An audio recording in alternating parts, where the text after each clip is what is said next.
আবার আসিব ফিরে ধানসিঁড়ি তীর তীরে এই বাংলায়। হয়তো মানুষ নয়, হয়তো বা শঙ্খচিল শালিকের বেশে, হয়তো ভোরের কাক হয়ে কার্তিকের এই নবান্নের দেশে। হ্যাঁ, আমাদের বাংলা নবান্নের বাংলা, আমাদের বাংলা 12 মাসে 13 পার্বণের বাংলা।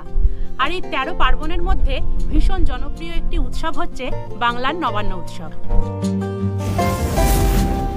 আর হেমন্তের এই শেষ সময়ে বাংলার প্রত্যেকটা মাঠে থাকে সোনার ফসল। কৃষকরা তাদের এই সোনার ফসল গোলা ভরে নিয়ে যান বাড়ি, আর সেই নতুন ধানের নতুন অন্ন দিয়েই শুরু হয় এই নবান্ন উৎসব। শুধু গ্রাম বাংলায় নয়, শহরেও এই নবান্ন উৎসব ভীষণ জনপ্রিয়। কিন্তু আজকে আমি তোমাদেরকে দেখাবো এমন এক নবান্ন উৎসব যেটা আমাদের দেখা নবান্ন উৎসবের থেকে হয়তো একটু আলাদা। আর তাই আমি আজকে যাব গগনপুর গ্রামে। বেরিয়ে পড়েছি গগনপুরের উদ্দেশ্যে, আর আমি এখন আছি ওমরপুরে। এই যে রাস্তাটা দেখতে পাচ্ছ, এটা ওমরপুর মুরারই রোড, এবং এই রাস্তা ধরেই আমরা চলে যাব গগনপুর গ্রামে। অ্যাকচুয়ালি গগনপুর গ্রামের সাথে আমার সম্পর্ক, আমি ওখানে যে 4 ভাইয়ের মন্দিরের ভিডিওটা করি ঠিক তখন থেকে, এবং সেই গ্রামের ভালোবাসা মুগ্ধ করেছে আমাকে, এবং তাদের বারবার ভালোবাসার ডাক আমি ফেরাতে পারি না। সেই জন্য আজকে নবান্ন উৎসবে তাদের এই ভালোবাসার ডাকও আমি ফেরাতে পারিনি, তাই তাদের ডাকেই আমি আজকে যাব গগনপুর গ্রামের নবান্ন উৎসব দেখতে। তো চলো বেরিয়ে পড়ি।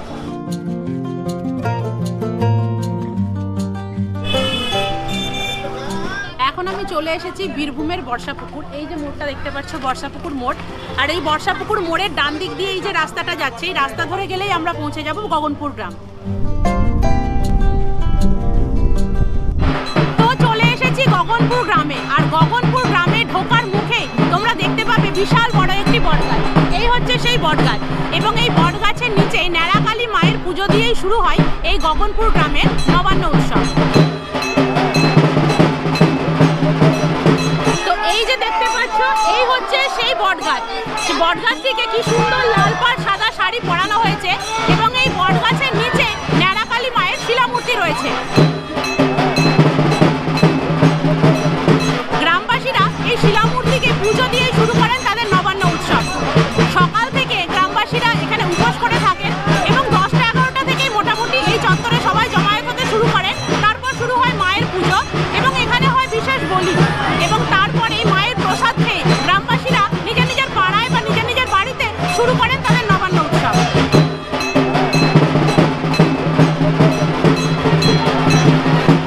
এই যে দেখতে পাচ্ছ, এই হচ্ছে মায়ের বেদি। এখানে ফুল, তেল, সিঁদুর, ধূপ দিয়ে আজকে মাকে এখানে পুজো দেওয়া হচ্ছে, এবং সামনেই হচ্ছে মায়ের বলি। এই ন্যাড়াকালী মায়ের পুজো কবে থেকে শুরু হয়েছিল গ্রামবাসীরা নিশ্চিত করে বলতে পারে না। বহু প্রাচীন এই পুজো। বীরভূম জেলার গগনপুর গ্রামের এই নবান্ন উৎসব কিন্তু খুব ফেমাস একটা উৎসব। আশেপাশের বিভিন্ন অঞ্চল থেকে মানুষ নবান্নের দিন এখানে আসে, এবং এই নবান্ন উৎসবের রীতি হচ্ছে এই ন্যাড়াকালী মায়ের পুজো। যদিও এই মা ছাড়া এই গ্রামে আজকে আরও অন্যান্য দেবদেবীদের পুজো হয়, যেটা তোমাদেরকে ব্লগে আমি আস্তে আস্তে দেখাবো, কিন্তু সেই পুজো শুরু হয় কিন্তু এই মায়ের পুজো শেষ হওয়ার পরে। আর এই বটগাছ এবং মায়ের বেদির ঠিক সামনেই রয়েছে এই পুকুরটি। এই পুকুরটি কিন্তু ভীষণ জাগ্রত, এবং অনেকে মনে করেন যে এটি মায়েরই পুকুর। তার জন্য এই পুকুরে স্নান করলে বহু মানুষের বহু রোগ সেরে যায়।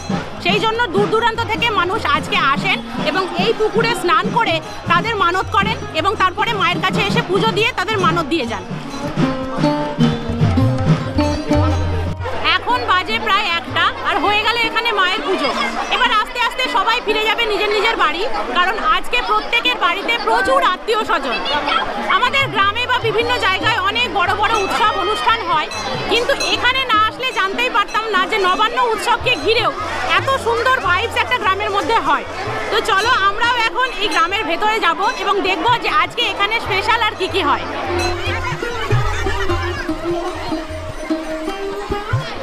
তো পেয়ে গেছি আমিও নবান্ন উৎসবের প্রসাদ, যেটা দিয়ে এই গ্রামের নবান্ন উৎসব শুরু হয়। তো চলো এবার প্রসাদ মুখে দিয়ে শুরু করি আমিও নবান্ন উৎসব।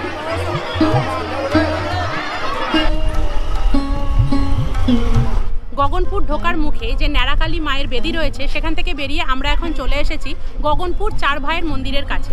এই হচ্ছে সেই মন্দির এবং এই মন্দিরে ভিডিও করার পর থেকেই গ্রামের মানুষগুলোর সঙ্গে আমার সম্পর্ক বলতে পারো। তাদের ডাকেই আজকে এই নবান্ন উৎসবে এসেছি। তো এই মন্দির যেখানে সারা বছর তেমনভাবে পুজো হয় না, তোমরা চাইলে সেই ভিডিওটা দেখে নিতে পারো, তাহলে বুঝতে পারবে। কিন্তু এখানে আজকে ন্যাড়াকালী মায়ের পুজো ছাড়াও আরও অনেক দেবদেবীর পুজো হয়। তো এবার সেইগুলো ঘুরে দেখব।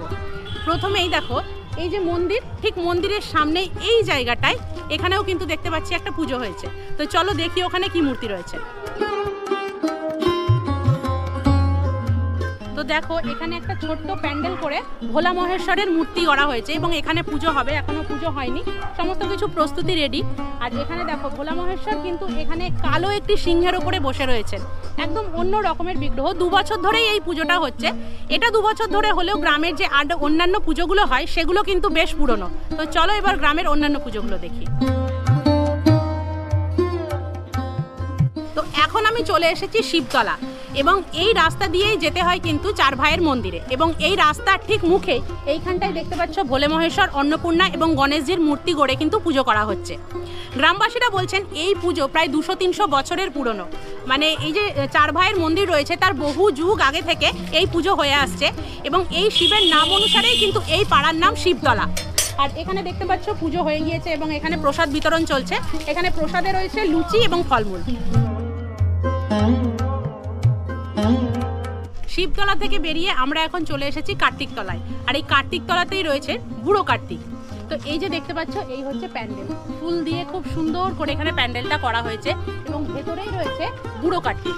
এবং এই বুড়ো কার্তিক প্রায় 300 বছরের পুরনো একটি পুজো। তো দেখতেই পাচ্ছ এখানে পুজো হয়ে গিয়েছে এবং এখানে বসে রয়েছেন বাবা কার্তিক, দুই পাশে রয়েছে দুটো ময়ূর। এই গগনপুর গ্রামের নবান্নের বিশেষ বৈশিষ্ট্য হলো এখানে কিন্তু প্রত্যেক পাড়ায় পাড়ায় এক এক রকমের দেবদেবীর মূর্তি গড়ে পুজো করা হয়। কোথাও মা অন্নপূর্ণা, কোথাও কার্তিক, কোথাও শিব, কোথাও মহাকাল, এরকম বিভিন্ন রকমের মূর্তি তোমরা দেখতে পাবে আজকে। তো আমরা এখন চলে এসেছি মালপাড়ায় এবং এখানে হয়েছে মহাকাল ভৈরবের মূর্তি। তো দেখো এই মালপাড়া এরকম ছোট্ট একটা প্যান্ডেল করে এখানে করা হয়েছে মহাকাল ভৈরবের মূর্তি। তো এই হচ্ছে ভোলে বাবার সেই মূর্তি। এবং যেহেতু দেখালাম যে মায়ের ওখানে পুজো শুরুর সাথে সাথে এই গ্রামে বিভিন্ন পুজোগুলো শুরু হয়ে যায়, তো এখানেও পুজো শুরু হয়ে গেছে এবং পুজো চলছে। তো চলো বাবার দর্শন করে নাও ভালোভাবে। তো দর্শন করলে তোমরা বাবার মূর্তি। আর এখানে এই যে দেখতে পাচ্ছ এই প্যান্ডেলটা তৈরি করা হয়েছে। এই প্যান্ডেল এখানে তৈরি করা হলেও কিন্তু বাবার যে পুজো হচ্ছে সেখানে কিন্তু স্থায়ী বেদিও রয়েছে। তো এই হচ্ছে বাবার এখানকার পুজো এবং এই পুজোও কিন্তু বহু প্রাচীন, প্রায় 100 বছরের পুরনো এই পুজো। আর যখন এসেছি তোমাদেরকে গগনপুর নিয়ে যে এখানকার নবান্ন উৎসব দেখাবো বলে, তো তোমাদেরকে লাইভ দেখাই যে এখানে ঠিক কিরকম হচ্ছে।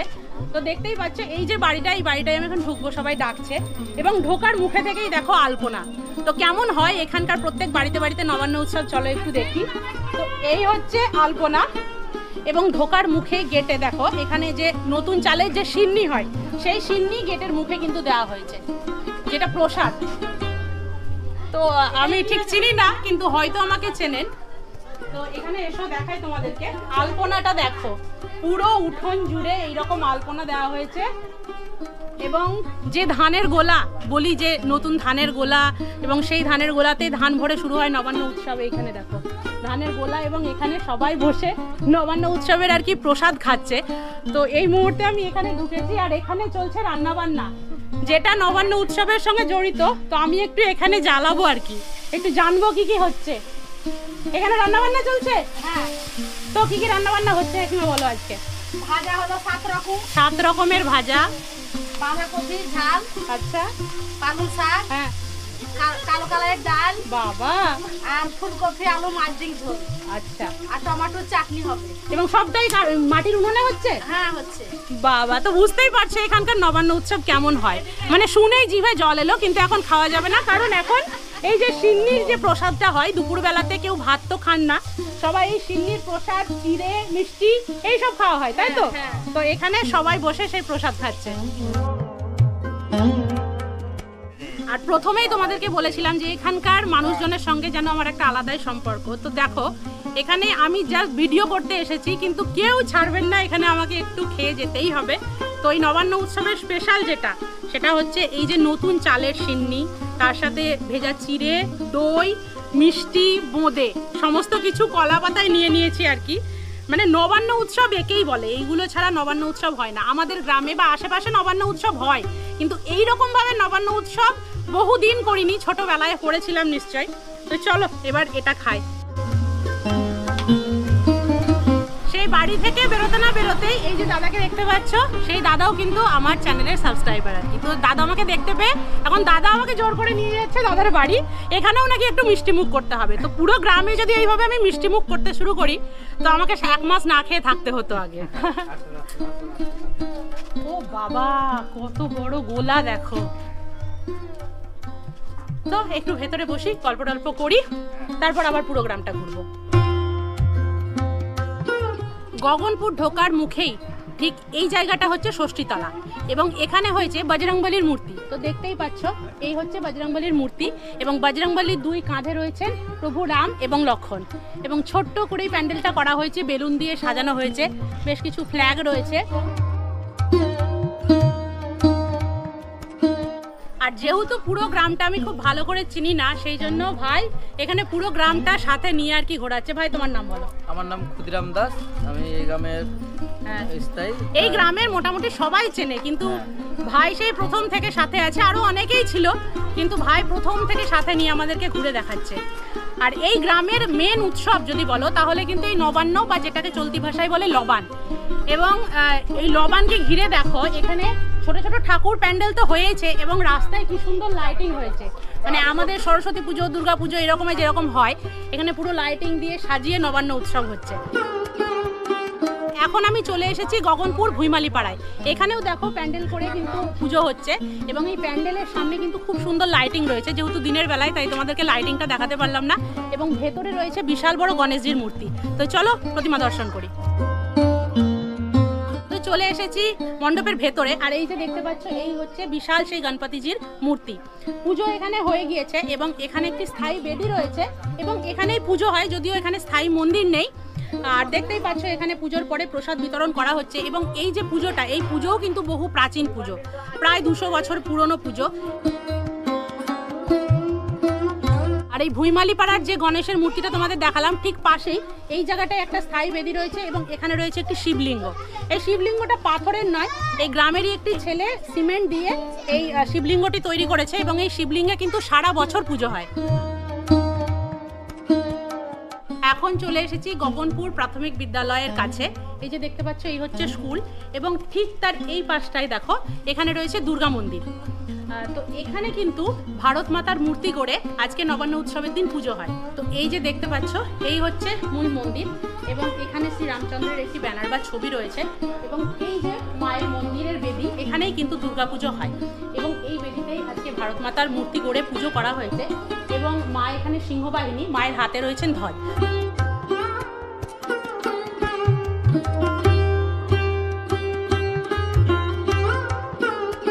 এখন আমি চলে এসেছি গগনপুর পূর্বপাড়া বা রাজপুত পাড়ায়।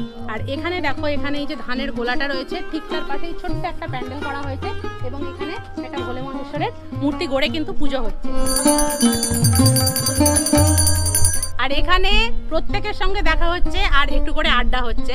তো আমি এখানে ঘুরে ঘুরে ঠাকুর দেখছি, তার সাথে এরকম আড্ডা হচ্ছে। এই যে দিদিকে দেখায়, এর বাড়ি হচ্ছে পিয়ারাপুর, আমাদের ওইদিকে, এবং এখানে শ্বশুর বাড়ি।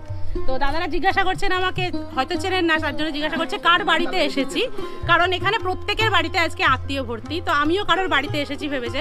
তো আমি উত্তরে বললাম আজকে আমি প্রত্যেকের বাড়িতেই এসেছি, কারণ এই পুরো গ্রামে যে ঘুরে দেখছি, প্রত্যেকের বাড়িতে আমাকে ঢোকানো হচ্ছে, এবং এখানকার নবান্নের যে সিন্নিটা আর কি, প্রত্যেকের বাড়িতেই প্রায় আমার টেস্ট করা হয়ে গেছে। তো খুবই ভালো লাগছে এরকম ভাবে আড্ডা মেরে, সিন্নি খেয়ে, আর এরকম ভাবে ঠাকুর দেখে। আর একদিনে হয় না, 2 দিনের নেমন্তন্ন। মানে আজকে তো নবান্ন ঠিক আছে, কিন্তু যেহেতু দুপুরবেলা এখানে ভাতটা খাওয়া হয় না, সব মিষ্টি জিনিস, তো রাত্রিবেলাতে তো নবান্নের ভাত খাওয়া হবে। এবং কালকে সেই নবান্নের আর কি যে বাসি পান্তা থেকে যায়, সেইটাকে বলে আর কি বাসি লবান। তো সেই বাসি লবানেরও নেমন্তন্ন পেয়ে গেছি। এখন আমি চলে এসেছি গগনপুর পূর্বপাড়ার তাঁতিপাড়ায়। তো এখানেও দেখতে পাচ্ছ এখানে ছোট্ট করে পুজো হচ্ছে প্যান্ডেল করে, এবং এখানে যে ভোলে মহেশ্বরের মূর্তিটা রয়েছে সেটা কিন্তু একদম অন্য রকম। আর এখানে দেখবে পায়ের কাছে কিন্তু একটা নরমুণ্ড রয়েছে, এবং এখানে পুজো শুরু হয়ে গিয়েছে, এখানে হোমযজ্ঞ চলছে, যার জন্য এই চারিদিকে এত ধোঁয়া দেখতে পাচ্ছ। তো চলো ভেতরে গিয়ে বাবার দর্শন করো। এখন চলে এসেছি রবিদাস পাড়ায়, আর এই হচ্ছে গগনপুরের দুর্গা মন্দির, এবং এই মন্দিরের ভেতরেই হয়েছে লক্ষ্মীনারায়ণের পুজো। তো চলো গিয়ে প্রতিমা দর্শন করি। তো এই যে দেখতে পাচ্ছ এই হচ্ছে দুর্গা মন্দির, যেখানে আজকে পুজো হয়েছে, এবং এখানে লক্ষ্মী এবং নারায়ণের মূর্তি করে পুজো হয়েছে। খুব সুন্দর করে প্যান্ডেলটা সাজানো হয়েছে, এবং লক্ষ্মী আর নারায়ণের মূর্তিটাও খুব সুন্দর। দেখো এখানে পুজো হয়ে গিয়েছে, এবং মায়ের হাতে দেখো, মায়ের হাতে কুলো এবং সেখান থেকে ধান পড়ছে, খুব সুন্দর লাগছে।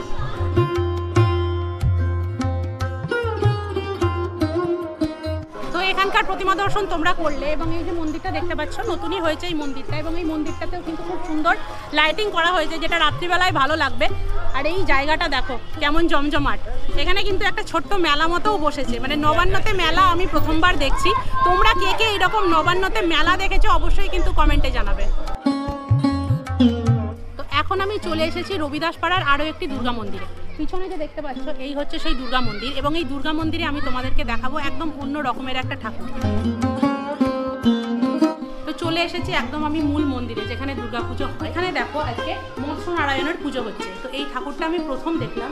তো এই হচ্ছে মৎস্য নারায়ণ, এবং পাশে যে দেখতে পাচ্ছ এটা হচ্ছে শঙ্খাসুর, এবং এটা হচ্ছে তুলসী মাতা। তো এই হচ্ছে পুরো বিগ্রহ, এবং এখানেও আজকে পুজো হয়েছে, পুজো হয়ে গিয়েছে। এবং এই রকম ঠাকুর কিন্তু আমি আগে কোনোদিন দেখিনি।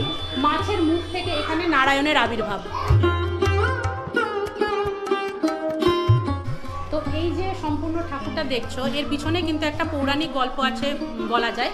কারণ তুলসী মাতার সঙ্গে যখন শঙ্খাসুরের যুদ্ধ হয়, ঠিক সেই সময় এই মৎস্যনারায়ণের আবির্ভাব হয়েছিল। এই রকমই পৌরাণিক গল্প আছে বলে মনে করা হয়। তো এখানে সেই বিগ্রহটাই তুলে ধরা হয়েছে, এবং গগনপুরের এই যে পুজোটা দেখতে পাচ্ছ, এই পুজো কিন্তু বহু প্রাচীন, প্রায় 300 বছরের পুরনো এই পুজো। সারা গ্রাম ঘুরে চলে এসেছি আবার সেই জায়গায় যেখান থেকে এই গ্রামের শুরু হয়েছিল, যেখান থেকে এই ভিডিওটা শুরু হয়েছিল, সেই ন্যাড়াকালীতলা মায়ের কাছে। দেখতে পাচ্ছ এই জায়গাটা এখন ফাঁকা। কিছুক্ষণ আগেও এখানটা জমজমাট ছিল, কারণ এখন গ্রামের প্রত্যেকটা মা, বউ, মেয়ে সবাই কিন্তু রান্নাবান্নার কাজে ব্যস্ত।